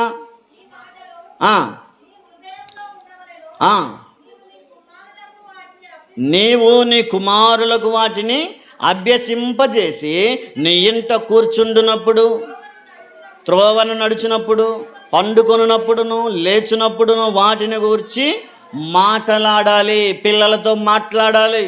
దేవుని యొక్క ప్రేమ, దేవుని యొక్క కృప, దేవుని యొక్క త్యాగం, దేవుని యొక్క గొప్ప కృపను గురించి మనం మన పిల్లలకి చెప్పాలి. మనమేం చెప్పడానికి అవసరం ఉంటే చెప్దాంలే, వీలుంటే చెప్దాం, లేకపోతే లేదు అనుకోవడానికి వీల్లేదు. దేవుని ఖండితమైన ఆజ్ఞది. ఇదిగో నీవు నేర్చుకున్న విశ్వాసాన్ని నీ పిల్లలకు, నీ కుమారులకు నువ్వు పడుకున్నప్పుడైనా, కూర్చున్నప్పుడైనా, నడుచున్నప్పుడైనా ఏం చేయాలంట? నేర్పించాలి. మరి ఎంతమంది నేర్పిస్తున్నారో ఒకసారి ఆలోచన చేయండి. మీ తల్లులకు మీ పిల్లలకు మీరు నేర్పించగలుగుతున్నారా? ఎంతమంది నేర్పించే తల్లులుగా ఉన్నారో ఒకసారి ఆలోచన చేయండి. ఎంతమంది పిల్లలకు వందనాలు చెప్పడం నేర్పించారు? ఎంతమంది దైవ సేవకుడు వస్తే ఆ వందనాలు చెప్పాలని నేర్పించారు? చెప్తున్నారా మీ పిల్లలు? ఒకసారి ఆలోచన చేయండి. దైవ సేవకులు ఎలా మాట్లాడాలో, దేవుని సన్నిధికి వచ్చినప్పుడు ఎలా ఉండాలో, ఎలా ప్రవర్తించాలో, పెద్దల దగ్గర ఉన్నప్పుడు ఎలా ఉండాలో, స్త్రీల దగ్గర ఉన్నప్పుడు ఎలా ఉండాలో, యవనస్తుల దగ్గర ఎలా ఉండాలో అన్నింటినీ మనం నేర్పించుకోవాలా మన పిల్లలకు. ఈరోజు ఇంకా కొన్ని విషయాలలో మనమే నేర్చుకోలేదు, ఇంకా మన పిల్లలకి ఏమని నేర్పుతాం? మనం కూర్చుంటాం, మన భర్త పక్కనే కూర్చుంటాడు, టీవీలో ఒక సినిమా పాట వస్తుంటుంది. అదేదో నేర్పించే పాటన కాదు, ఒక కథ నేర్చుకునే పాట కాదు, ఏదో ఒక పాట వారిద్దరు ఏదో ఊహించుకొని పాడి డ్యాన్సులు వేసి ఊగిపోయేటువంటి పాటలు వస్తూ ఉంటాయి. వారి బట్టలు సరిగా ఉండవు, వారి వస్త్రాధారణ సరిగా ఉండదు. నీవు చూస్తూ, నీ భర్త చూస్తూ, కలిసే చూస్తూ, పక్కనే ఎవరు కూర్చుని ఉంటారు? ఏం నేర్పిస్తాం పిల్లలకి అట్లా పాటలు చూస్తూ ఉన్నప్పుడు? మీరు కూడా చూడండి రా, వస్త్రాలు సరిగా లేని స్త్రీలను చూడండి, ఏం పర్వాలేదని నేర్పిస్తున్నారా? ఏం నేర్పిస్తున్నారు పిల్లలకు? ఆలోచన చేయండి. విశ్వాసాన్ని నేర్పమని, దేవుని ఆజ్ఞలను నేర్పమని దేవుని వాక్యం బోధిస్తూ ఉంటే మన పిల్లలకు మనం ఏం నేర్పిస్తున్నాం? తాగుబోతు తండ్రి బాగా తాగి తాగి తాగి ఇంటికి వచ్చేవాడైతే ఏం నేర్పిస్తాడు? రేపు పొద్దున్నే నువ్వు కూడా పెద్ద అయ్యాక తాగురా, ఏం తప్పు లేదని నేర్పిస్తాడా? ఇతరులతో అసభ్యంగా మాట్లాడే స్త్రీ, చీటికి మాటికి కోప్పడిపోయే తల్లి తన బిడ్డకి ఏం నేర్పిస్తుంది? భర్తల మీద గయ్యాలిల మీద పడి అరిచేటువంటి స్త్రీలు తన పిల్లలకు, తమ బిడ్డకు, తమ కుమార్తెకు ఏం నేర్పిస్తారు? రేపొద్దున పెళ్ళయ్యాక నువ్వు నీ భర్తను అరవచ్చు, గౌరవం లేకుండా అహంకారంగా మాట్లాడవచ్చు అనేనా? ఏం నేర్పిస్తున్నారు మీ తల్లులకు, మీ పిల్లలకి? ఈరోజు ఆలోచన చేయండి. ఒక బాధ్యత కలిగిన తల్లిగా, ఒక ప్రేమించే తల్లిగా, దాచే తల్లిగా, ప్రార్థించే తల్లిగా ఉంటే సరిపోదు, విశ్వాసాన్ని నేర్పించే తల్లుగా కూడా మనం ఉండాలి. ఇంకొక తల్లి ఉంది బైబిల్లో. ఏం నేర్పించిందంట ఆమె? దినవృత్తాంతంలో 2వ గ్రంథం 22వ అధ్యాయంలో ఓ మహాతల్లిని మనం చూస్తాం చూడండి.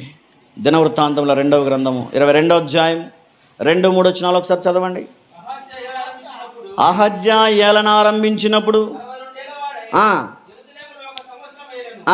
అతని తల్లి ఓమ్రీ కుమార్తె, ఆమె పేరు అతల్య, దుర్మార్గముగా ప్రవర్తించుటకు అతని తల్లి అతనికి నేర్పుచూ వచ్చెను. ఏం నేర్పిందంట?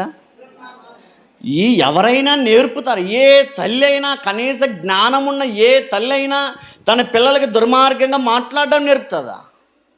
ఒక రాజకుటుంబంలో పుట్టింది అతల్య. చిన్న కుటుంబమేం కాదు, రాజు కుమార్తె, ఒక రాజుకు భార్య, ఒక రాజుకు తల్లి, 3 తరాల రాజులను కన్నటువంటి ఆ కుటుంబంలో ఉన్నటువంటి స్త్రీ ఎంత గొప్పగా రాజ్యపు విలువలను నేర్పాలి, రాజ్యంలో ఎలా పరిపాలించాలో నేర్పాలి. కానీ ఆ తల్లి ఏం నేర్పిందంట?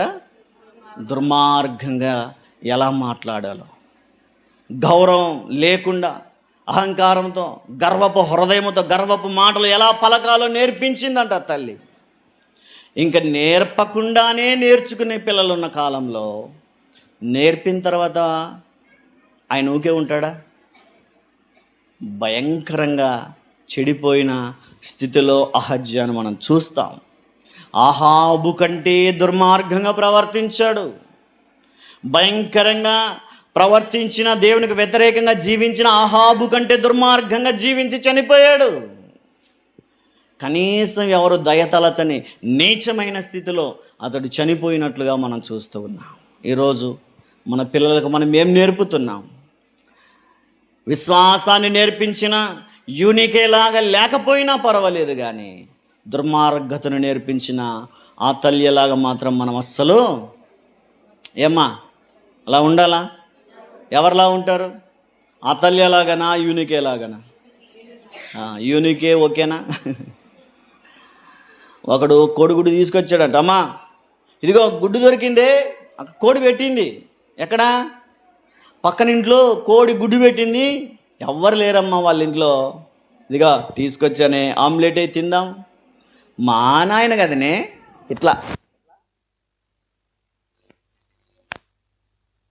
పిలుస్తారనే, మా నాయన బంగారు బాగా తెసిలే నాయన, రా ఆమ్లెట్ వేసుకున్నా. మరుసటి రోజు ఒక వారం తర్వాత వాడు కోడిగుడ్డుగా కోడే తీసుకొచ్చాడంట. మా నాయన కదని అనింది మళ్ళా. అరే ఇది ఏదో మంచి పని ఉన్నట్టుందని వాడు పెరిగి పెరిగి దొంగతనాలు చేయడం నేర్చుకున్నాడు. ఇక చిన్న చిన్నవి ఎంతకాలం చేస్తాడు? ఏమ్మా, చిన్న చిన్న దొంగతనాలకి ఎంతకాలం చేస్తాడు? ఒక ఇంట్లో దూరాడు, బీరవ నిండా డబ్బు బంగారు కనిపించగానే తీసుకున్నాడు. వాడి దురదృష్టం దొంగల చేతికి చిక్కాడు. ఆ రోజు దొంగల చేతికి చిక్కాడు. ఇదిగో రెడ్ హ్యాండెడ్గా ప్రత్యక్షంగా పోలీసులకు దొంగతనం చేస్తుండగా దొరికిపోయాడు. ఇతని మీద ఎవరు ఇక ఇతడు నిర్దోషిని చెప్పలేనంతగా సాక్ష్యాధారాలతో ఇతడు దొరికిపోయాడు అని చెప్పి కేసు ఫైల్ చేస్తే ఉరి శిక్ష చేశారంట. ఏం శిక్ష? ఉరి శిక్ష. పొద్దున్నే వేకున ఉరి తీసే చంపేయాలి అని చెప్పి తీర్పు తీర్చిన తర్వాత, రే నీ చివరి కోరిక ఏంటో చెప్పరా అంటే, ఒక్కసారి మా అమ్మతో మాట్లాడాలండి, ఒక్కసారి చివరిగా చనిపోయే ముందు నా కన్న తల్లితో నేను ఒకసారి మాట్లాడాలి, ఆమెను పిలిపించండి అని చెప్తే పిలిచారమ్మా, నీ కొడుకు చివరిగా నీతోనే మాట్లాడాలనుకుంటున్నాడు, ఒకసారి స్టేషన్ దగ్గరికి రండి అంటే వచ్చింది. బాబు చివరి కోరికగా నన్నే చూడాలనుకున్నావా నాన్న? ఎంత గొప్ప ప్రేమరా, తల్లిని ఇంతగా ప్రేమిస్తున్నావా అని చెప్పి దగ్గరకు రాగానే లాగి పెట్టుకొట్టాడంట ఒకటి. ఆ చిన్న కోడిగుడ్డు తెచ్చినప్పుడే ఇది తప్పురా అని చెప్పి ఉంటే నాకు ఈ దొంగతనం అలవాటు అయ్యేది కాదుగా. ఆ కోడి పెట్ట తీసుకొచ్చినప్పుడే ఒరే ఇది తప్పు, ఇది మనం చేయకూడని పని అని చెప్పి ఉంటే నేను ఆ దొంగతనాల్లో కొనసాగేవాడిని కాదుగా. ఇదిగో నువ్వు ఆ రోజు నాకు నేర్పించకపోవడాన్ని బట్టి, దొంగతనం చేస్తున్న దాన్ని మెచ్చుకోవడాన్ని బట్టి ఈరోజు నేను క్రిమినల్గా మారిపోయాను, ఈరోజు నేను భయంకరమైన దొంగగా మారిపోయాను, అవసరమైతే మనుషులను చంపడానికి కూడా వెనకాడని నేను అర్హంతకునిగా మారిపోయాను. ఇదంతా నీవు నేర్పిన విద్య తల్లి అని చెప్పి తల్లిని లాగి పెట్టుకొట్టి వెళ్ళిపోయాడు, చనిపోయే ముందు. ఈరోజు మీ పిల్లలు కూడా నిజం తెలిసాక, ఊడిపోయామని తెలిసాక, పడిపోయామని తెలిసాక, పతనమైపోయామని తెలిసాక మిమ్మల్ని కూడా తిట్టుకుంటారేమో. నా తల్లి ఎందుకు నాకు ఇలా చెప్పలేదు, నా తండ్రి ఎందుకు నాకు చెప్పలేదు, ఎందుకు మంచి విలువలతో నన్ను పెంచలేదు, ఎందుకు మంచి వాక్యాలలో నన్ను పెంచలేదని మీ పిల్లలు మీ మీద వేలెత్తి చూపకముందే మీ పిల్లలకు విశ్వాసం ఏంటో నేర్పండి, దుర్మార్గతను విడిచిపెట్టమని నేర్పించండి. ఒక మంచి స్త్రీగా, ఒక మంచి తల్లిగా ఉండాలంటే ఖచ్చితంగా మన పిల్లలను మనం కాపాడుకోవాలా. అందుకే విశ్వాసాన్ని నేర్పించిన తల్లి వలె మనం ఉండాలి, దుర్మార్గతను నేర్పించిన తల్లిలా కాదు. చివరిగా మనం చూడగలిగితే త్వరగా ముగించేద్దాం. దేవుని సన్నిధిలో ప్రతిష్ఠించిన తల్లి మనందరికీ తెలుసు. ఎవరామె? సమూయేలు గ్రంథం 1వ అధ్యాయంలో మనం చూస్తాం.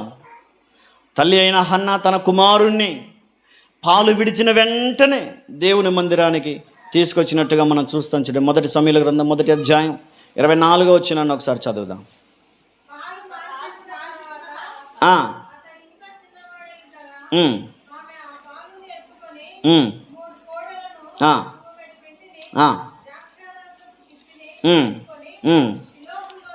దేవుని మందిరమునకు వచ్చెను. ఇక్కడ ఆమె దేవునికి అర్పించాలని మొక్కుకుంది, దేవునికి సమర్పించాలని, దేవుని పరిచర్యకు, దేవుని సేవలో కొనసాగాలని ఆమె తీర్మానం తీసుకుంది. ఆమె గర్భవతి కాకముందే మొక్కుకుంది, ఇదిగో ప్రభువా నన్ను గనక జ్ఞాపకం చేసుకుని ఒక కుమారుణ్ణి ఇస్తే నాకు వారసుడు అవసరం లేదు, నాకు వారసత్వం సంపాదించేవాడు అవసరం లేదు, ముసలి వయసులో కూర్చుని పెట్టి పోషించే ఒక కుమారుడు నాకు అవసరం లేదు, కానీ నీ సేవ చేయడానికి, నీ పరిచర్యను జరిగించడానికి, నీ పరిచర్య క్రమాన్ని కొనసాగించడానికి ఒక కుమారుని దయచే ప్రభు అని మ్రొక్కుకొని ప్రార్థించింది. దేవుడు దయతలిచి ఆమెను జ్ఞాపకం చేసుకుని ఒక కుమారుని ఇచ్చాడు. కుమారుని పొందుకున్న తర్వాత మరిచిపోకుండా తిన్నగా దేవుని సన్నిధికి వెళ్ళిందట. కనీసం పాలు విడిచి ఇంకా అప్పుడప్పుడే తల్లి ఒడిలో ఆడుకుంటున్నటువంటి చిన్న కుమారుణ్ణి తీసుకెళ్ళిపోయింది. కనీసం ఒక 2 ఏళ్ళు 3 ఏళ్ళ కంటే ఎక్కువ ఉండవేమో బహుశా. ఆ చిన్న కుమారుని తీసుకెళ్ళి దేవుని సన్నిధిలో ప్రతిష్ఠించింది. ఈరోజు మీ పిల్లలకి ఆ విషయాలకు నేర్పించండి. ఒరేయ్, ఎప్పుడైనా సంఘ కాపరి ఏదైనా పని చెప్తే వినమని, సంఘంలో ఏదైనా అవసరత ఉంటే సారు చెప్పిన వెంటనే వినమని పిల్లలకు నేర్పించండి. సంఘములో పరిచర్య కొరకు ప్రతిష్ఠించండి. ఎన్నో చోట్ల నశించిపోతున్న ఆత్మలు ఉన్నాయి. ఇదిగో సేవకులు ఎక్కడైనా సువార్తకు వెళ్తే వారితో పాటు వెళ్ళు, వారికి సహకరించు, వారి మాట విను, వారికి లోబడు అని చెప్పి పిల్లలకు నేర్పించండి. దేవుని సేవకు ప్రతిష్ఠించండి, సేవలో బలపరచండి, సేవకు సహకరించే విధంగా పిల్లలను పెంచండి. అప్పుడే మీరు మంచి తల్లులు అవుతారు. ఒకగానొక కుమారుణ్ణి దేవుని పరిచర్యలో సమర్పించిన హన్నా కంటే ఒక గొప్ప తల్లి ఉంది. దేవుని చిత్తానికి తన కుమారుని అప్పగించిన ఒక తల్లి. ప్రభువైన యేసుక్రీస్తు వారిని కన్నటువంటి ఆ గర్భం ఎక్కువ రోజులు ఆయన ముందు చూడలేకపోయింది. మన పిల్లలు ఇంకా 60 ఏళ్ళు, 50, 70 మన కళ్ళ ముందే తిరుగులాడుతున్నా సంతోషపడని రోజులు ఇవి. అయితే తన గర్భాన మోసినటువంటి ఆ దేవాతి దేవుణ్ణి శిలువకు అప్పగించిన తల్లి కళ్ళ ముందే కొడుతున్నారు. సిమెయోను ప్రవక్త చిన్నప్పుడే చెప్పేశాడు. లూకాసు వార్తలో మనం చదివితే, అమ్మా కుమారుడు పుట్టాడని మురిసిపోవద్దు, ఇదిగో కొడుకు పుట్టాడని సంబరపడిపోవద్దు తల్లి. ఆయన పెరిగి పెద్ద అవ్వగానే ఒక సమయం వస్తుంది, ఒక నిర్దిష్టమైన సమయం రాగానే నీ హృదయములోనికి ఒక ఖడ్గము దూసుకెళ్ళిపోతుంది. 2వ అధ్యాయము 35వ వచనములో మనం ఆ మాటలు చదువుతాం చూడండి. మరియు నీ హృదయములోనికి ఒక ఖడ్గము దూసుకొని పోవునని ఆయన తల్లి అయిన మరియతో చెప్పాను. సిమెయోను ఒక భక్తుడు, ఇశ్రాయేలు యొక్క ఆదరణ కొరకు కనిపెట్టేటువంటి ఒక మంచి దైవ సేవకుడు. ఆయన నూరార పలుకుతున్నటువంటి ఒక ప్రవచన వాక్కది. అమ్మా లేక ఒక కుమారుని కన్నాను, సుందరుడని మురిసిపోవద్దు తల్లి. ఇదిగో నీ కుమారుడు పుట్టిందే చావడానికి, నీ కుమారుడు పుట్టి పెరుగుతున్నది ప్రజల పాపాల కొరకు ప్రాణం పెట్టడానికి. ఒకనొక సమయం వస్తుంది, దేవుడు నిర్ణయించిన సమయం రాగానే నీ హృదయంలోనికి ఒక ఖడ్గము దూసుకెళ్ళిపోతుంది. ఎలా అండి? నా కళ్ళ ముందు పుట్టి పెరిగిన నా కుమారుణ్ణి ఎవరో చంపుతుంటే నేను ఎలా చూస్తూ కూర్చుంటాను? నేనేమంత మూర్ఖురాలు అనుకున్నావా? ఎందుకు అలా మాట్లాడుతున్నారండి అని బహుశా బాధపడిందేమో, కానీ ఆ ఖడ్గం ఏంటో బహుశా తల్లికి అర్థం కాలేదేమో ఆ రోజు. అందుకే యేసుక్రీస్తు వారిని అప్పగించిన దగ్గర నుంచి ఆయన తుది శ్వాస విడిచేంత వరకు కళ్ళ ముందే ఉంది ఆ తల్లి. కొడుతున్నా చూస్తూ ఉంది, తిడుతూ ఉన్నా చూస్తూ ఉంది, ఎంటకలు పీకుతున్నా చూస్తూ ఉంది, వీపులు సాళ్ళ వలె దున్నుతున్నా చూస్తూ ఉంది. ఏ తల్లి ఓర్చుకోగలుగుతుంది చెప్పండి? ఏ తల్లికి అంత ఓపిక ఉంటుంది? కన్న కొడుకుని కళ్ళ ముందు కొడుతుంటే, కళ్ళ ముందే చంపేస్తూ ఉంటే ఏ తల్లి చూడగలుగుతుంది? ఈరోజు ఆలోచన చేయండి. ఆ తల్లి లాంటి ప్రేమ ఈరోజు మనం కలిగి ఉండాలి. ఆ తల్లి లాంటి త్యాగం ఈరోజు మనం కలిగి ఉండాలి. ఆ తల్లి చేసిన త్యాగాన్ని మనం కూడా చేయాలి. అవసరమైతే మన పిల్లల సేవలో నలగడానికి మనం నేర్పించాలి. మన పిల్లల సేవలో విరిగిపోవడానికి మనం నేర్పించాలి. మన పిల్లలకు బైబిల్ పట్టుకోవడమే మనం నేర్పించట్లేదు. మన పిల్లలకు పాట పాడమనే మనం చెప్పట్లేదు. మన పిల్లలు వాక్యం చదవమనే మనం చెప్పట్లేదు. ఇంకా మన పిల్లలను దేవునికి ఎప్పుడు త్యాగంగా అర్పిస్తాం? మన దేవునికి ఎప్పుడు మనం ప్రతిష్ఠిస్తాం మన పిల్లల్ని? ఆలోచన చేయండి. అందుకే ఈ మహిళా దినోత్సవం రోజున మహిళలందరూ కాదు కానీ ఓ మంచి తల్లిగా నువ్వు మారగలిగితే, ఓ మంచి తల్లిగా నీ పిల్లలను దాచగలిగితే, ఓ మంచి తల్లిగా నీ పిల్లలకు విశ్వాసాన్ని నేర్పగలిగితే దేవుడు సంతోషపడతాడు.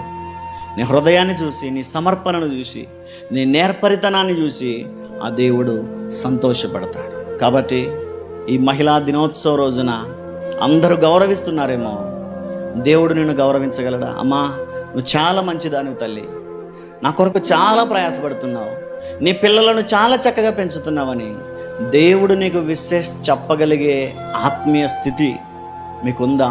ఒకసారి ఆలోచన చేయండి.